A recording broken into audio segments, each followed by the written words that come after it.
88.5 FM, the voice of Maui. Welcome to another week of the Shaggy Jenkins Show here on the Pacifica Radio Network. Today, we'll be joined by a fine guest, as well as I'll catch you up on some of the stories of the weekend. And today, a story you're not going to believe, how a knockoff digital camera company managed to kill some 40 people in the United States and avoid all criminal prosecution. Before we get to there, let's get to this part of the show, which is, hello, my name, Shaggy Jenkins, your humble host, critical thinker, problem solver, guy that likes to ask a lot of questions. And today's question, I guess we should start off with, oh my God, we have a guest. Who is it?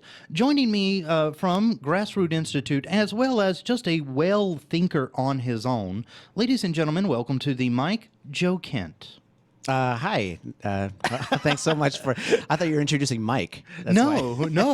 Why would I introduce Mike? Okay, well, He's thanks not for here having me on today. the show. Yeah. Well, we've had history on my previous shows of going back and forth over certain topics, and I thought that now, in light of all of the things that are happening, and the fact that you run a think tank and you're a part of this big think tank, and it's election year, maybe now would be the time to have you guys come in on this show. Yeah. Well, thanks. I mean, there's a lot of issues happening, especially on Maui and across the state. But I want to say especially on Maui because what people on Maui don't know is that the issues here are actually number one when it comes to the rest of the state. A lot of them get exported to other islands. And Maui, in other words, you're more powerful than you think you are. Yeah, and see, this is something that I've tried to bring up on this show time and time again, and I'm glad that you're reinforcing it right at the beginning, because I wanted to talk a little bit about democracy in action, not democracy in action. Okay, there's Right, there's two. There's Yeah. democracy in action, and then democracy in action. Right. But I wanted to talk about democracy in action. You know, all Right, the three general term, Yeah, right. three different words there, Yeah. not just the two. But when we talk about bills and legislation, and this is something that can be really summed up because this show is heard nationwide, but we're based here in Hawaii, which is a collection of islands, beautiful as they are. But the smaller islands like Maui, islands like Kauai and stuff, kind of become democratic petri dishes or test labs. Yeah, that's right. I mean, if you look at Kauai, they've been sort of a petri dish for a lot of environmental issues. The same thing with Maui.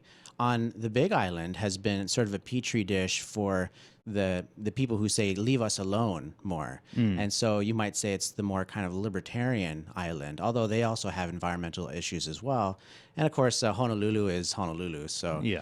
yeah. I don't think environmental issues really care about a party these days. They just kind of affect us all. You know? Yeah, but every party is going to be affected by environmental issues very soon. I mean, the environmental movement, or I don't know if you want to call it The just green progressive or a green movement on Maui, they're gaining a lot of traction, and the legislature will have to start listening pretty soon. But this is something that I've always wondered about, green movements and things like that. There seems to be, at least to my, non-expert opinion, there seems to be a lot of people that are going more from the fringe and trying to deny known science when it comes to supporting green initiatives and stuff.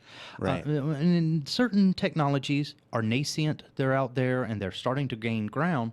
But really, when it comes to like green bills and things like that, are we at a point where in small little markets like this, or small little pockets, I should say, of testbed democracy, are we seeing a lot more of the fringy science kind of progressive agenda, or are we seeing more of the logical, let's take a look at our relationship with the planet type of initiatives? Well, we're seeing both, and when you talk, you mentioned the word progressive, and a lot of people think that it's just one group, but actually, more and more, it's becoming two different groups. There's the old progressives, the people who once upon a time called themselves progressives, and they were for things like free speech and property rights and gay marriage and open borders and pro-choice things. So that's sort of the 1990s progressives, you might say. There's more of a social progression. Right, right. But now we're seeing the environmental progressives sort of rising. And the two groups don't necessarily agree with each other, yet they're sort of being put under this one label. So you're mentioning, oh, what kind of progressives are we seeing? Are we seeing the wackos, or are we seeing some real science behind this? Well, we're seeing both. But for the most part, though, when we're trying to look at this issue and we're putting these two groups together, does it as a whole damage the argument for being more environmentally responsible? Maybe, but you also need more and more voices in the debate and in the argument. And I mean, why would you just want one side to debate the issue? It should be everyone debating. So this is a good thing. Well, this is something that it's always interested me too, because in America we talk about the free market economy and capitalism and how we can kind of right the wrongs of social ills through capitalism. I've always kind of wondered, when it comes to environmentalism, how does a free market regulate environmentalism versus government regulation?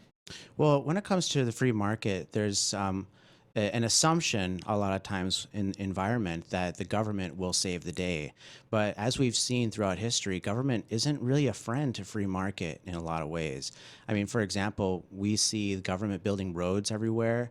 The government has actually built more roads in America for the logging industry than the highways in America. And that's sort of crony capitalism, you might say, which isn't a free market thing. It's a big government kind of thing. Another issue is the waters. I mean, if you look at Hawaii, our waters are being overfished right now. And a lot of that has to do with a lack of property rights. I mean, are you familiar with the tragedy of the commons? Have you heard of that before? No. It's kind of like the idea when everyone owns something, then nobody owns it. So if you go to like a public park, everyone kind of feels like, well, we all own this, we should all take care of it, except that no one really takes care of it, including the government. If you go to a private park, you go to the bathroom there, a lot of times the bathroom's way cleaner. And so because one person is in charge of taking care of it. The same is true with fishing rights in the water. Right now, there is no one that owns the fishing rights, and so everyone sort of just overfishes it, and it's causing a lot of damage with our ecosystem. Yeah, but I watch shows like Deadliest Catch and something like that. So you're saying in the waters around Hawaii, we don't have gaming quotas? We have a gaming quota, but it's statewide. So in other words, if the entire state, like all the fishermen in the state catch a certain number of fish total, then they blow the whistle and everyone has to get out of the water and stop fishing.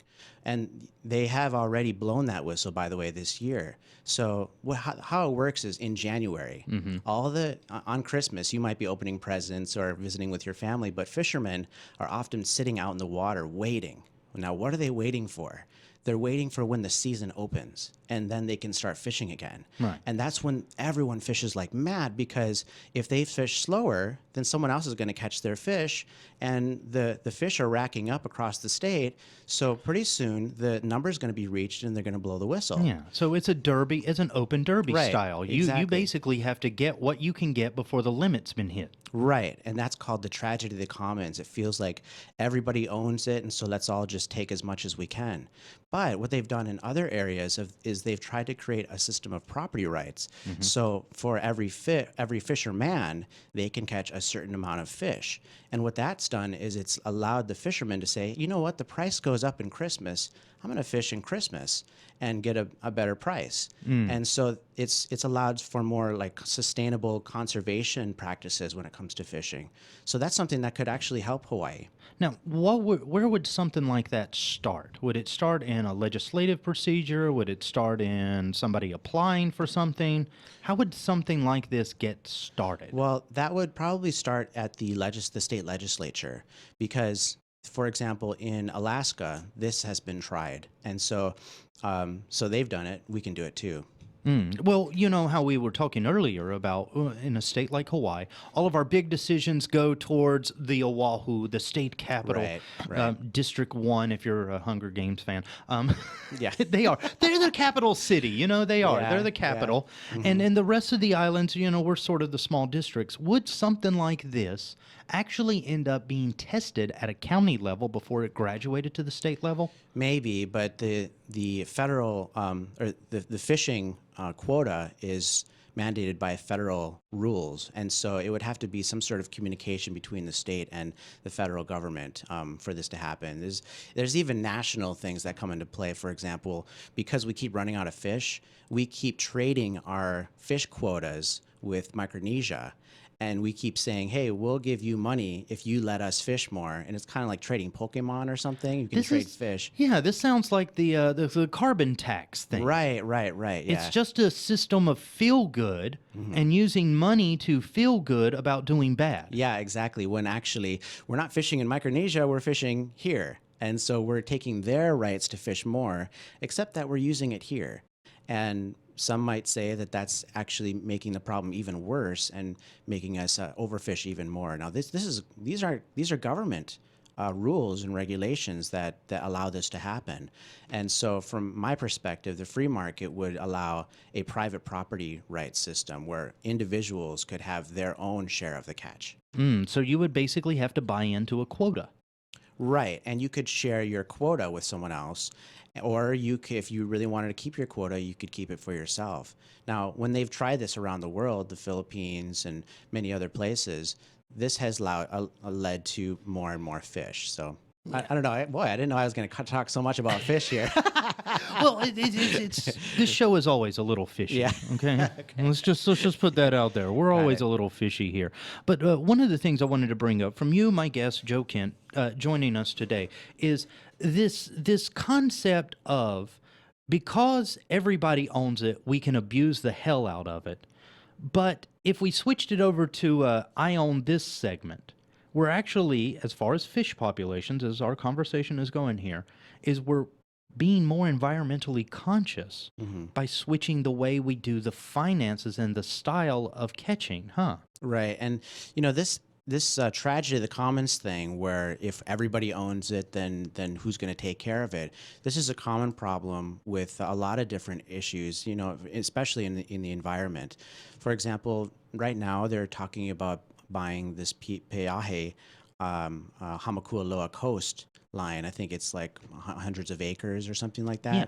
And that may be a good thing to do, but then the next question is who's going to take care of it? And a lot of people say, well, everyone's going to take care of it. Well, who's everyone? Is it you? Is it me? Or is it the government? And how well has the government taken care of things? From time to time, I talk about the American culture and how we've changed over the years. At one point, I would like to think that the American culture was, yes, we are all equally invested in the community and we take care of it. But what year would you say that changed? Because I talk a lot about American narcissism, how we think that everything is all about us so that we don't look for ways to help others around us anymore. We're a lot less communal of a society than we used to be. But from your eyes and just looking at stories like this, what year would you say that the tragedy of the commons became the tragedy versus of what it used to be, which is the American, hey, look, let's all shoulder up and take care of each other? Well, actually, it started in 1492 when Columbus sailed the ocean blue, and they started the Pilgrims back in the day. They were an experiment in this kind of tragedy of the commons thing, where they were going to try to all grow their own food and try to trade with each other and provide for each other. So and we're all pilgrims going were to- the first hippies, Right, and right, this was right. their commune. Exactly. And Okay. so, but what the problem happened was they kept running out of food, and the people who were growing the food kept, not sharing it, and they would hoard it.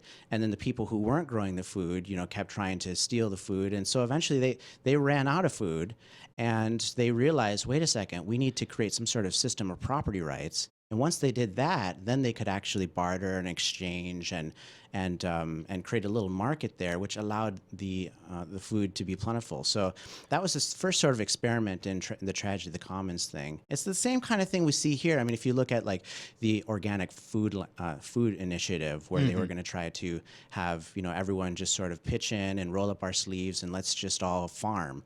Well, it sounds like a good idea. I just sort of scratched my head thinking, who's going to give me food, or do I have to farm too, and how does this work? So I always get a little skeptical when people say everyone else should just roll up their sleeves and make the world a better place. Unless you yourself are going to do it, then I don't really trust everyone to be good, I guess. Yeah. Well, I mean, we've also talked about how there's certain racial stereotypes on the show, like how white people are the dumpster divers of society, the reuse, reduce people.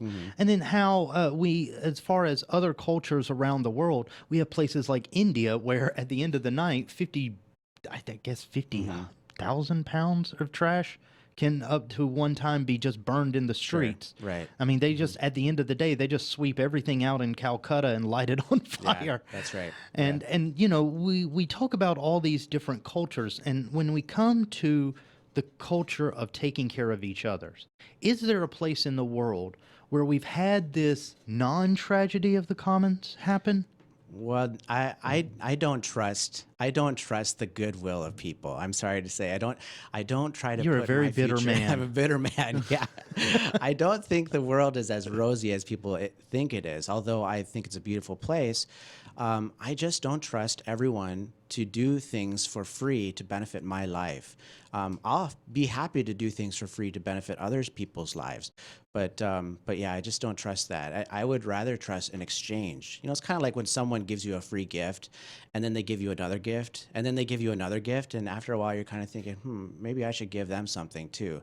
I like the idea of exchange. I give you the dollar, you give me the milk, and we both say thank you. I like that. So as far as interactions and, preserving each other's lives, we always seem to benefit better when there's some sort of commodity system. Yeah, I think so. I mean, a lot of people say, oh, we need to just get back to the barter system, or we need to even get rid of money altogether. I'd rather have more different types of money. I don't like dollar, but I do like, we're having Bitcoins, and we have all kinds of different kinds of money emerging these days. That's a good thing. Yeah, well, I was about to say, just the cost of manufacturing money in the United States is going to bankrupt us. It takes almost 2 pennies to make 1 penny.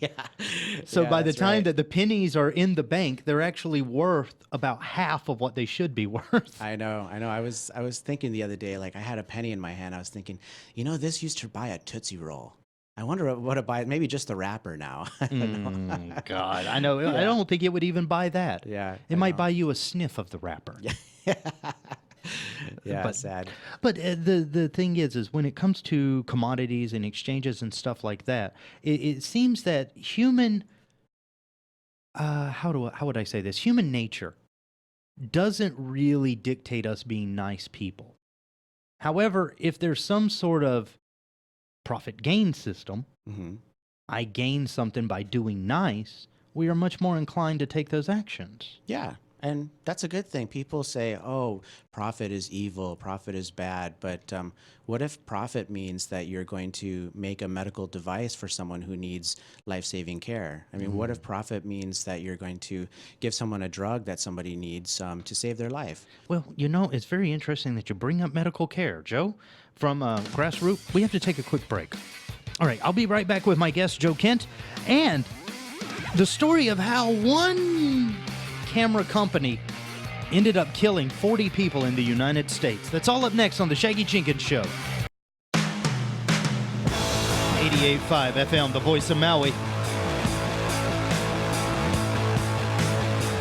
Welcome back to it. It is The Shaggy Jenkins Show here on the Pacifica Radio Network.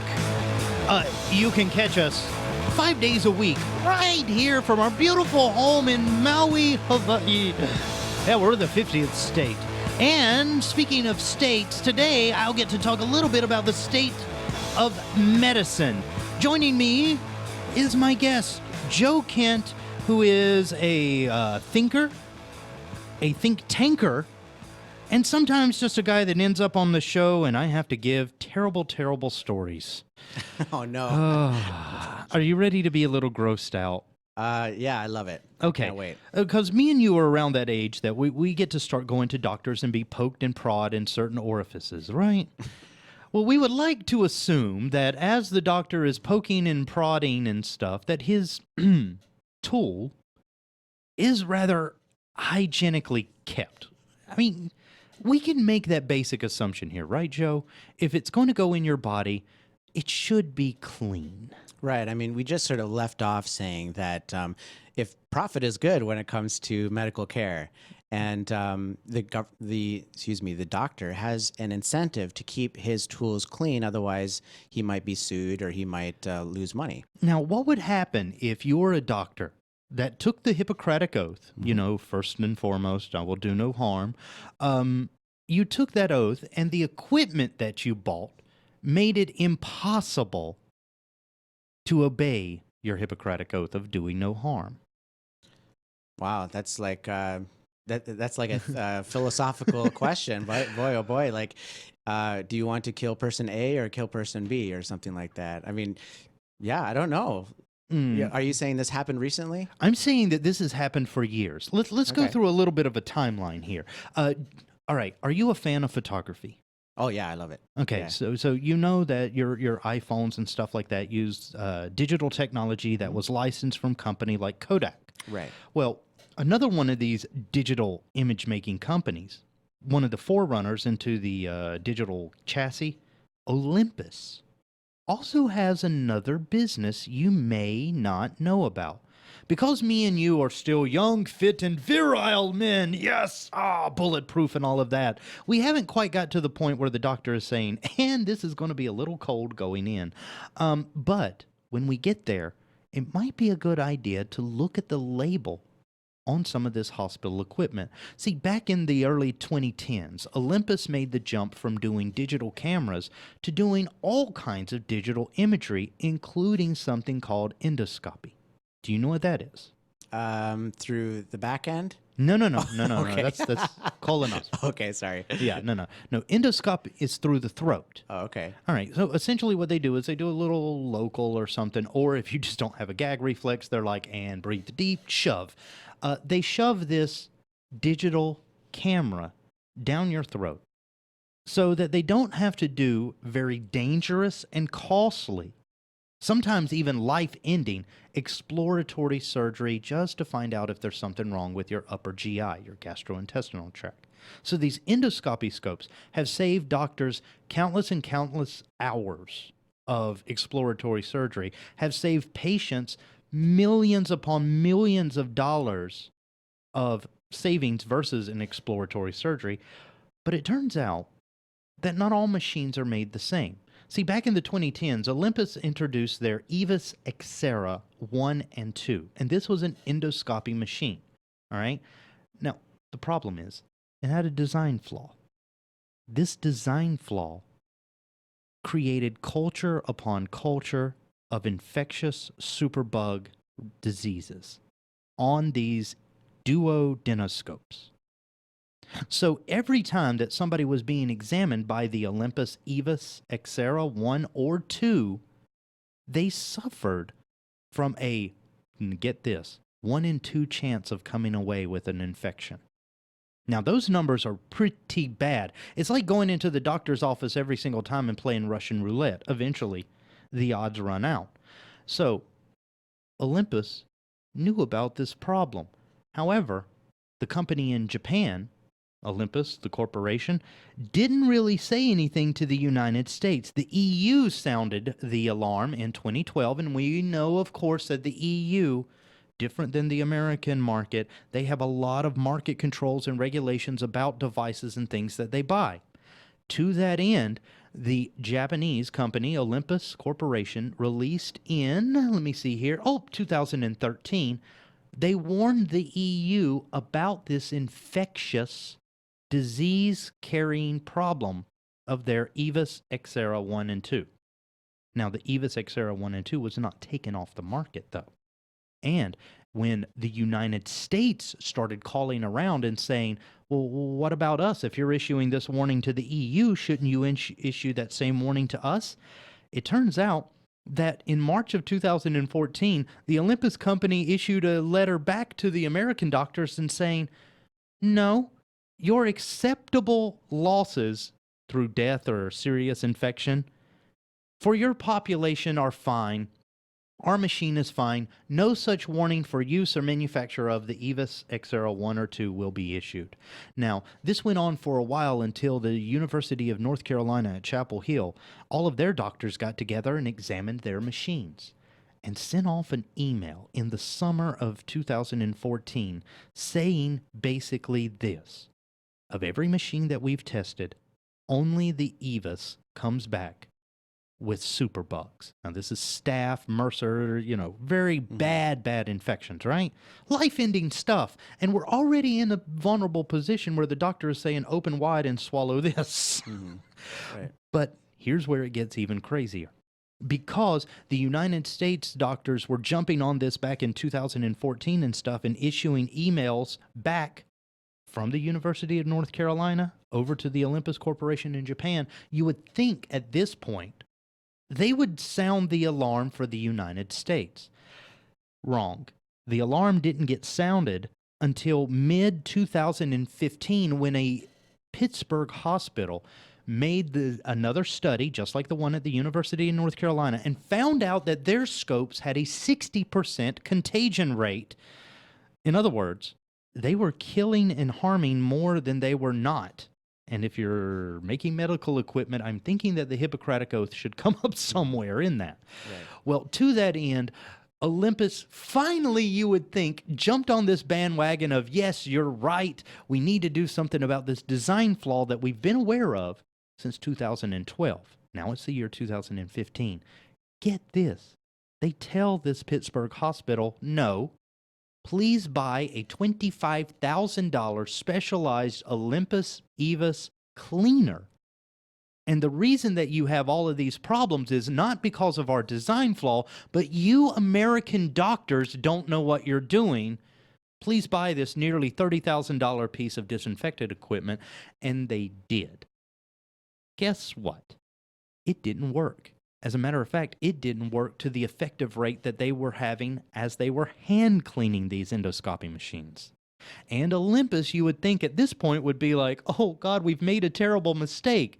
Maybe we should give them back the money that they sent for the cleaner and stuff like that. No, they let it sit on the open market.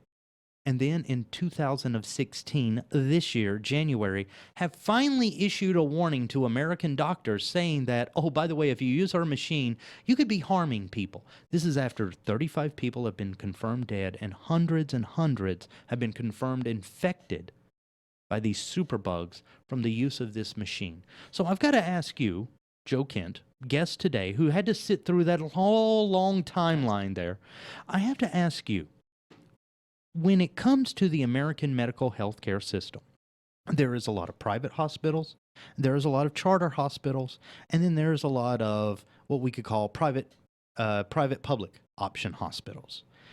In that kind of a model where we only have maybe 4 manufacturers of medical equipment, how does our current system deal with this problem in a better way than it was dealt with in this example? You're saying we have a mixed system. We have a sort of a mixed. You might think there on one side of the spectrum there's socialized medicine. Mm-hmm. On the other side of the spectrum there's a complete, free, unregulated market. Right. And we're somewhere in the middle, right? Right. And so you would think, oh, if it's in the middle, it should be the safest. You should have the best of both worlds, right? You get the best of both, right? But actually, what's going on is we're seeing these monopolies emerge. I mean, the story to me is a monopoly story.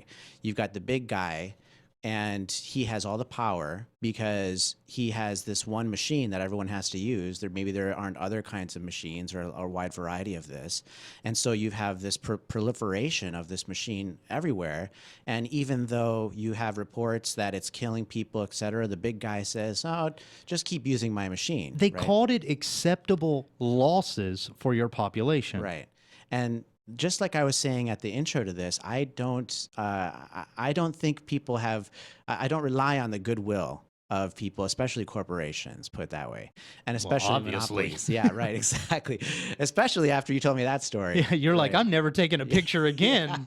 Screw you, Olympus. Yeah. The thing is, though, is this story is kind of one of those that falls in the this is proof our healthcare system is broken kind of molds. Right. On the one side, we have this. And I've explained it time and time again. This mix-matched, broken healthcare system of money and schedules and insurance companies saying what you can and can't do, versus doctors being able to actually do medical health. Okay, well, I have a question for you though, Okay. which is, would you ascribe the failure of this to like government or to a free market? I would actually ascribe this to a government. And the reason why I would say that is because when it comes to the medical world, and I've talked about this on the show before, as we exist now, no hospital is just a hospital.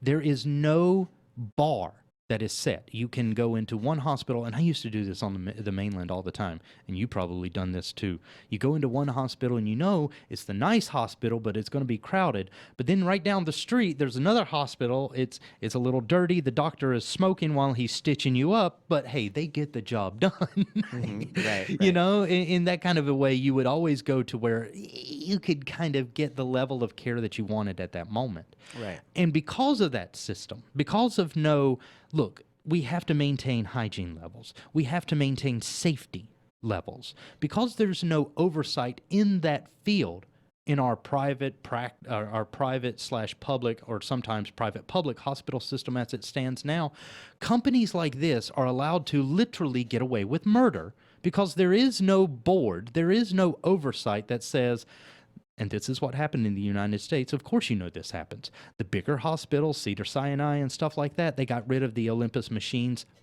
lickety-split, used a better endoscopy machine, and didn't have this problem. Right. The smaller systems that didn't have as many dollars and ducats to spread around, well, they had to buy the Evis, and because they dropped a large chunk of money on it, it's not like they could just turn around and get rid of this killing machine on the black market and get the money and get a cleaner machine. I mean, yeah. So what you're saying, there's two problems. One is regulation, or lack of regulation. Lack of oversight. But the other one is high prices, right? So in other words, if prices were lower, then it wouldn't have been a big deal to just get a different machine or to try a different option or something. Well, I'm saying if somebody had sound the alarm and there was an actual oversight of the medical field Right, that's number as a one. whole, Right. yeah, if there was a let's establish the bar of medical care in every clinic and every hospital at baseline this. Yeah. If there was that kind of an entity, that kind of a thing, systems like this would not have got into the medical healthcare system here in the United I States. disagree. I think medical care, healthcare in this country is one of the most regulated industries in the nation. I mean, maybe less than banking, but certainly very regulated. I mean, ask any doctor, hospital, nurse worker, they're going to tell you that our hospitals are very well regulated. Well, maybe well is the wrong word, but very regulated. The problem is the well. In other words, how good a job is the government doing at regulating these operations? Just like you said, this is a failure of government. If they didn't catch it and if they didn't sound the alarm and stop the presses, and we have all these regulators, all these people watching, and what are they doing? They're asleep at the wheel. That's kind of how I see it. And it does seem to fall under that asleep at the wheel mentality when you look at stories like this and you think of people like the CDC and all of these agencies that are chartered by the United States government for the health and well-being of the American citizenry. Where were they in that story? Very interesting that you should. They were nowhere near it. Right. Right. At no point did anybody from any sort of government entity that had to do with medicine come down to a hospital and say, show me this device. They let kind of the hospitals eke it out Right, but with that's Olympus. That's the problem, though, is that let's say that we want to try to solve this problem of people dying in hospitals or of malpractice or of like faulty equipment or whatever. How are we going to solve the problem? We could have more oversight. We could have more government, watchdogs and everything. But who's going to ensure that they're awake at the wheel? I mean, we already have so many watchdogs and government agencies looking, and they're sleeping on the job. Who says that even more would be better? In other words, who's going to police the police? That whole problem. And of course, the answer is, the police will police the police. But then who's going to police the police, right? It just goes on and on. Exactly. And so that's the problem, is there really is no solution. I mean, obviously, if you're dealing with medical care, people are going to die. I mean, they're in hospitals, their vital lungs are being But are they going to opened. die through a corporate negligence of this level? Right. Obviously, this is a terrible thing that happened, but I'm just asking the question, what would be a better system? Well, for me, a better system would be, and I've said it before, it would be a socialized medical system. The reason why we don't have enough unsickly, young, well, vibrant people paying into a system that a lot of older Americans are having to take advantage of. And because of the population in the United States skewing more towards the older numbers than the younger numbers, any sort of system that we come up that is non-socialized is not going to work mathematically. Okay, but neither does the socialized system, though. Although I know the socialized, it sounds really good. Let's just have the government increase their oversight of hospitals, or maybe just take over all the hospitals or take over all the drug companies and everything. Who are these angels that are going to operate on us for very little pay? I mean, who's going to set the prices? Who's going to, give us the drugs and manufacture? You remember earlier you were worried about being nerdy? Yeah. Welcome to the nerd zone, because those things are going to be done in the future by robot-assisted surgeons. Now, and yes, I have brought it up on the show before. All right. Because of the high cost, and you're going to love this. This is how the free market economy is actually giving us better health care. Because funerals are so damned expensive and nobody can afford them anymore, more and more people have been giving their body to medical science. And because those cadavers are flooding into the medical healthcare system, more and more automated robotic procedures or robotic-assisted surgical procedures are starting to be developed. So the robots of the future might be more of a HAL 9000 than a HAL Johnson. Okay, but at the same time, this is a machine failure that happened, and we're going to combat that with more machines. With better machines. You got to remember. Yeah, I know, but technology has always made... man. What? You seem so lost here, but we have to understand that technological innovation, especially when it comes to medicine, is always been forced by the failure of another technological advance. And when it comes to human-assisted things like these duodenoscopes and stuff like that are killing people, we have to look at what would a fully automated, we don't have to worry about killing off living tissue type of environment be. What if the doctor could be burned off at 300 degrees, killing everything on its surface? Okay, well, first of all, I have to say, I love this debate. This is so fun. But the second is, who's going to make the machine? Well, obviously not Olympus if we're smart, Well, okay? yeah, maybe Canon, okay? You're right, yeah. Nikon. Yeah, right. Nokia. They used to make some good phones and stuff. But definitely not Olympus. These things, though, are going to be made... But by a company, though. They are going to be made by a company. And who's gonna make sure that the company does it the right way? All those dead bodies flowing into the cadaver system. I see. So here's the thing. And this is the part that really annoys me about medicine, is medicine doesn't move unless the money does. However, in the last couple of years, because of things like malpractice insurance and the high cost of malpractice insurance, we see a lot of companies saying, hey, what would happen if we invested in a way to replace the doctors so we don't have to have so much high malpractice suits? And to that end, they throw a lot of their money behind biotech companies. It is kind of a trickle-down effect if you think about it, or a spiderweb effect. One side of the line was being plucked and then the other side reacted. But unless that money moves, nothing happened. And because the money moved just a little bit in the healthcare system, actually in the funeral system first, and then it moved over to the medical system, we've advanced a little bit. Yeah, to me, I see it like a house of cards. One card has fallen. Maybe you have 5 cards that are falling, and the solution is to try and put more cards in and put more cards on top. And to me, I just see the whole system, this whole sort of mixed government slash free market system, as failing, and adding more cards and different solutions and tweaks on top. I don't We think it's going seem to to help. be so interested, and I blame this on American narcissism. We seem to be so interested in maintaining our broken systems than we are of reevaluating, rethinking, and Right. starting over. Yeah, I agree. Yeah. And there's a lot of systems, too, that we can change. As a matter of fact, I want to take a break here. And when we come back, there is one system that I thought was pretty cool.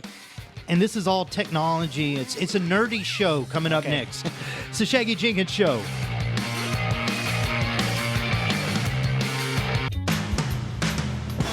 .5 FM, the voice of Maui. It's the Shaggy Jenkins Show on the Pacifica Radio Network. I am your host, Shaggy Jenkins. Joining me today from the GrassRoot Institute and feeling a little nerdy, it is Joe Kent. We were just talking a little bit about the broken healthcare system. And of course, I am of the mind of, oh yeah, me, your host, Shaggy Jenkins, critical thinker, problem solver, guy that likes to think out of the box. And I like to think of things as nobody ever has a political right answer. There is only a logical right answer that somehow politically we should all reconcile with ourselves. Now, the reason I bring that up is because in today's society, and especially in this election year, in this tumultuous year that we are in, a lot of things that should be logical arguments are becoming political arguments. And before we went to the break, I was talking about getting a little nerdy. I want to talk about police. Because in the United States, this year, more than any other year, we've seen headline after headline after headline of what I would like to call a police state. Mm-hmm. The authoritarian, we're here to crack skulls and stop crime. And, you know, at the end of the day, we'll drink the blood of our enemies from skulls kind of mentality that's taken over police culture in the United States. And more people are calling for technological oversight of cops. Things like body cams, dash cams, and stuff like that. So, Joe Kent, I want to talk to you a little bit about just the technology before we talk about police culture as a whole. Have we seen, because these calls for body cams and stuff like that, especially here on where our show is based on Maui, really started in earnest about 3 years ago. Right. Yeah. Have we seen in markets that have started to use the body cam significant change in police brutality or what I would like to call cop corruption?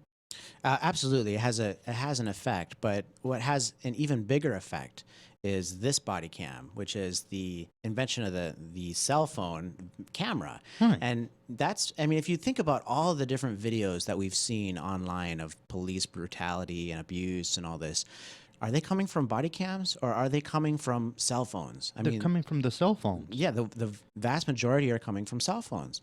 So this whole debate about, oh, we need police to have body cams, yeah, maybe that's a good thing. But I go back to that thing of I don't want to trust someone else to make my world safe for me. I would rather have some sort of check on their balance.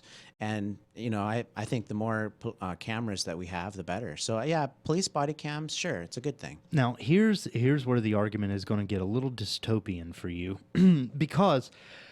Why are you always talking about robots, by the way? Hey, how do we know I'm not one at this point? Okay, you know, hosting radio is expensive these days. We've called up the Olympus company, and this is what we have made. But one of the things that I wanted to bring up is because in American culture, when we talk about the all-seeing eye of smartphones, smart devices, and how these have started to lead to a different narrative of how we explore the relationship between citizen and cop in this country. Here's something that's going to make you seem a little, well, almost cringe, really, because there is another solution, and this solution nobody will like, but it'll work. And that is in urban cities, in areas where crime is prevalent, especially of the nature where cops are the ones, you know, starting these crimes? Closed circuit monitoring. Cameras, the eyes in the sky.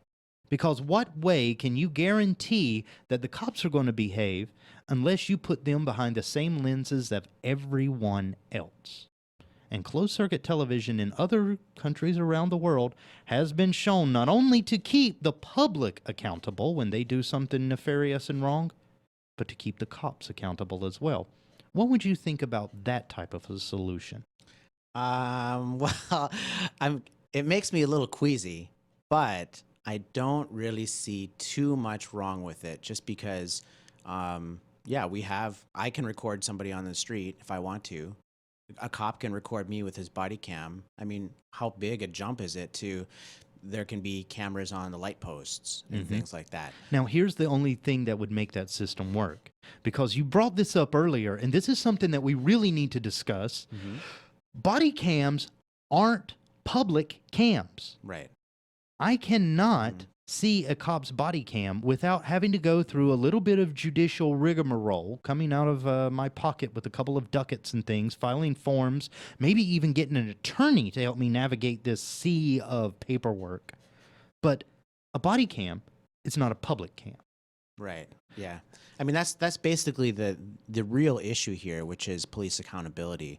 If there were more checks and balances and measures to increase police transparency, we wouldn't need police to have body cam. I mean, what is a body cam going to do anyways? I mean, if a police has a policeman or officer has a camera, what's going to stop him from turning the camera off accidentally when there's an incident and then accidentally turning it on, or the agency, the police department, from taking the footage and swiping it away? Whoops, we deleted it.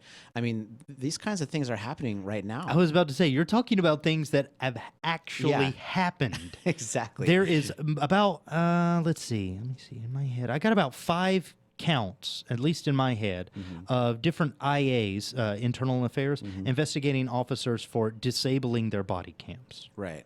And then, I mean, that's just off the top of my head without doing any show research or anything like that. But okay, let's talk a little bit about cops themselves, because as far as officers now, what kind of men and women are serving in these roles? Well, I mean, we have great men and women, first of all. Some who are great, some who are crooks, put it that way. I mean, legally crooks. And in Hawaii, we're seeing a lot of basically a lack of transparency. GrassRoot Institute has tried to get records and transparency information from police for basically the last 5 years, and we've been blocked at every turn. Color me naive here, but don't we have this thing called Freedom of Information Act? We have the Freedom of Information Act, which says that all public documents are open to the public. I mean, all government documents. And so I can knock on the door of the police department and ask them for a document, and according to this law, they have to give it to me. Except that a couple of decades ago in Hawaii, we passed another law, which is called the Uniform Information Practices Act, which in theory is a copycat of this transparency law, except that it has one little provision, and it says that all public documents are open to the public except for police. And why is that? And they say that this went to court, and they said that police have a private interest to keep their information from the public. So that was all that was given, and that's basically it. We can't get any information because of this law. So that means if we were to have an officer to do something questionable, and we as the public wanted to go in and dig to that, there would be a large amount of smoke and mirrors involved? Exactly. And in Hawaii, there's a lot of smoke and mirrors. In the past 6 years, we've had over 55 officers who have been arrested or prosecuted, and only one has been put in jail. The other 55 have gotten away in some form or another. What kind of charges are we talking about? We're talking about unreasonable force, whacking someone with a baton, civilian, way past what's reasonable, slamming doors in faces, sometimes just a domestic abuse. There's all, it just ranges from basically bad to worse. Yeah, and see, that's the thing about domestic abuse is I heard that, and this is kind of a little strange. A lot of times if you'll call out an officer, and it is certain officers, you'll call them out for a domestic abuse call. As a woman, the officer will talk you out of pressing charges because inside of cop culture, domestic abuse is kind of one of those things that is accepted behavior. Right, and the police officers across Hawaii have gotten away scot-free with some of that. For some reason, they just keep getting away with all these different cases, and it really has to do with the transparency involved. And especially when it comes to if an officer does something bad, they can either be fired or they can resign from the force themselves. And what's happening is a lot of officers are instead just resigning. If they resign, the information can be kept from the public. But if they're fired, then it has to be given to the public. So what's happening is these officers, instead of being fired, they're being asked to resign, and they are in droves in Hawaii. And that keeps the books looking clean. Right. Because everything that's dirty is locked away in a little corner. Right. And there's a lot of dirty things even in finances. I mean, on the island of Maui, we did a study where we actually looked at how much are police spending, and are they overspending, and is there any corrupt spending going on? And we found that of all the counties across the state, Maui County actually has the worst overspending when it comes to fiscal matters. For example, overtime. Overtime can be made, if there's a fire or if there's a hurricane or if there's, some extra work that a policeman is doing, that can be a good thing. But when you have a police officer who's making $80,000 base salary and who makes $80,000 overtime on top of that, so they're making $160,000 at the end of the year, that is a little bit suspicious. And we're seeing a few of those kinds of officers on Maui. So these are super cops, huh? Super cops. They could be, or they could be super slackers, people who just punch in at the right time and game the system in the right way. Now, that's the thing that I've always wondered, because how easy is it, and we've only got a couple minutes here left, how easy is it to game the police system?